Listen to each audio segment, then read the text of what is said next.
Welcome to the project demonstration of AI step up dual source single phase inverter topology with decoupled reliable control algorithm. So in this project, high step up like dual source single phase inverter, nothing much. So here we are going to provide the two sources to charge this battery using the step up DC to DC converter initially. So the two sources are, one is from the solar panel, another is from the grid.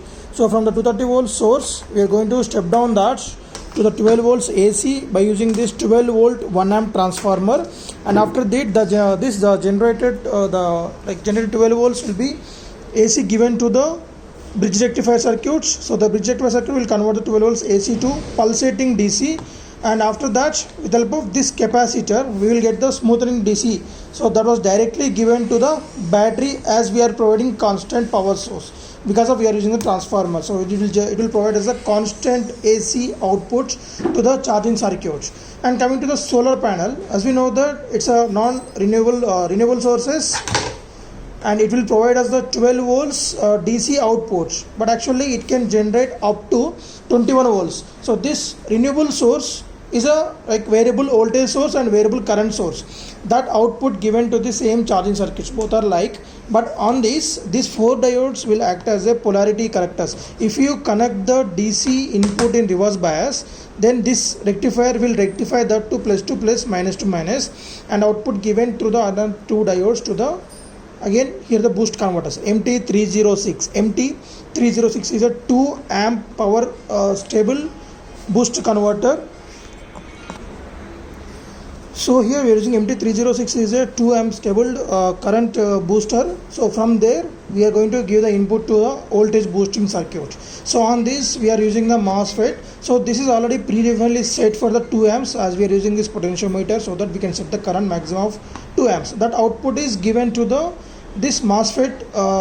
So here microcontroller will provide as a clock pulse to this MOSFET to provide the voltage boosting. So with the help of these 2 inductors and 1 capacitor, we are going to boost up the voltage, which is sufficient to charge our 12 volts 2 amps battery.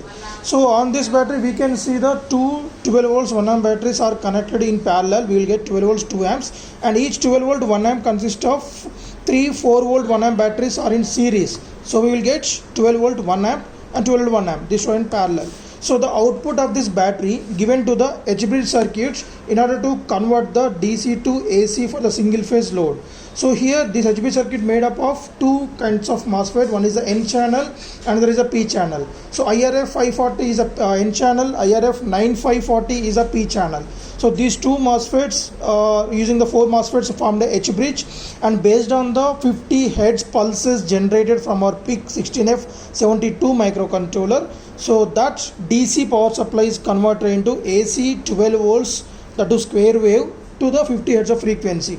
That 12 volts AC given to the step up transformer, so which is handled up to 2 amps of power by taking 0-12 input AC. Output is going to be the 230 volts AC given to the load directly. And also parallelly we are going to use the DC to DC output through the battery to the DC load also. So we are going to utilize that power from the battery to the 2 loads. One is a DC load, another is a AC load here. So let us see demonstration. Coming to the solar panel ratings, we are using 12 volts 5 watt solar panel, and then 12 volts 1 amp transformer. So from these 2 sources we can charge a battery in a duration of 8 to 10 hours. So generally we get we'll get the 4.5 to 6 hours of full sunlight. In that only we can charge a battery, but by using our current and voltage boost DC to DC converters, we can charge a battery in less sunlight also, when we will get 8 volts power supply from the solar panel. That will be boost up to 12.5. So here the main purpose of this project is we are going to charge a battery by using the dual source input. One is the transformer and the solar panel. By boost up the current and voltage, we will get the maximum power. So when we boost up the voltage, we will get the less power in order to maintain the currents. So then the system will take more time to charge a battery. So when we are using this current booster as well as the voltage booster, then we will get the maximum power, so that we can charge a battery in less time. Right. So on this motherboard we can see one reset switch, 10 kilo ohm, and as well as for the crystal oscillator, which will provide the 20 megahertz crystal oscillating frequency to the microcontroller. So the main purpose of the oscillators is like In order to execute the instructions, we need to provide the clock pulse to the system. 1 clock pulse per instruction needed for the controller. So that we are providing 20 megahertz of clock frequency per second. So that controller can execute 20 mega instructions.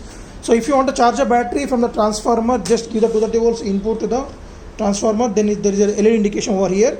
So when it is fully charged after 8 hours, then automatically this diode will stop the current flow from the battery to the transformer. So when it is become the high potential one. Same in this also, these two diodes stop the current flow from the battery to the solar panel when there is no sunlight. As of now we are demonstrating indoor, that's why we are getting low voltage, that's why this LED glows with low intensity. So after the time comes, you can switch off that, and let us demonstration. This is a main on off switch for the AC load. So right, so when we on that, so there you can see the light will on and off 2 times.